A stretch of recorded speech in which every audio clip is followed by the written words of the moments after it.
বাবলু ভাই, হ্যাঁ, এইগুলোর সম্বন্ধে কি যেন বলতে চাচ্ছিলেন? এগুলো সম্বন্ধে বলতে চাইছিলাম। আমি কিছুদিন আগে বাংলাদেশে গেছিলাম। বাংলাদেশে গিয়ে আমি একটা ভিডিও করছিলাম। একটু এদিকে আসুন। বাংলাদেশে গিয়ে আমি একটা ভিডিও করছিলাম, যেখানে আমি দেখাইছি যে আমাদের বাড়ির পাশে একটা ব্রিজ আছে আর কি, ব্রিজ মানে কালভেট আর কি।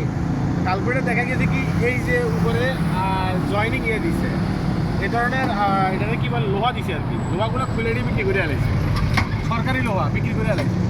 তুই একটা জিনিস চিন্তা কর, এই যে এগুলা মালয়েশিয়ার কিন্তু অনেক জায়গায় বসানো হয়েছে। এখানে সাধারণ জনগণ এসে বসতে পারবে, আড্ডা মারতে পারবে।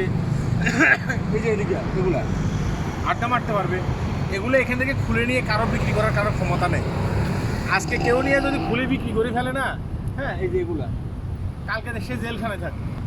এবং কি তার পাশার ভিতরে মানে কত ধরনের যে ডান্ডার বাড়ি পড়বে সে কল্পনাও করতে পারবে না। আমি আজ এত বছর পর্যন্ত মালয়েশিয়াতে আছি, আমি এখন পর্যন্ত দেখি নাই যে মানে সরকারি কোনো মালামাল এরকম রোড থেকে কেউ খুলে নিয়ে বিক্রি করতে। হ্যাঁ, এবং কি যেখানে বিক্রি করবে মানে যে বাঙালি দোকানে বিক্রি করবে, সে বাঙালি দোকানের সদ্য পুষ্টি উদ্ধার করে ফেলবে মালয়েশিয়ান গভর্নমেন্ট। অথচ দেখ আমাদের বাংলাদেশে হয়তো তুই একটা কালভেট বানাইতেছ, কিংবা সরকার কিছু টাকা পয়সা দিয়েছে যে রোড মেরামত করার জন্য। দেখা গেছে কি রোডের ফিস থেকে শুরু করে মানে ইট বালু থেকে শুরু করে সব কিছু বিক্রি করে ফেলে।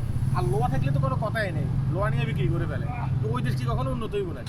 ওই দেশ কখনো উন্নত হইতো না। ঠিক আছে, তা আমি বলতেছি যে আমাদের বাংলাদেশে আমি যতটুকু জানি সম্ভবত 8 বছর পর মালয়েশিয়া স্বাধীন হয়েছে, প্রথমে বাংলাদেশ হয়েছে। বাংলাদেশ এখনো মালয়েশিয়া থেকে আরো 50 বছরের পিছনে আছে।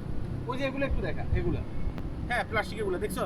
এগুলো অনেক ক্ষেত্রে কি করে, এগুলা ইয়ে করে, এটাতে কি হয় যখন কাজ হয় না তখন প্লাস্টিক এগুলো এখানে দিয়ে দেয় আর কি, রাস্তার পাশে দিয়ে দেয় আর কি, যেন মানুষজন এদিকে না যায়।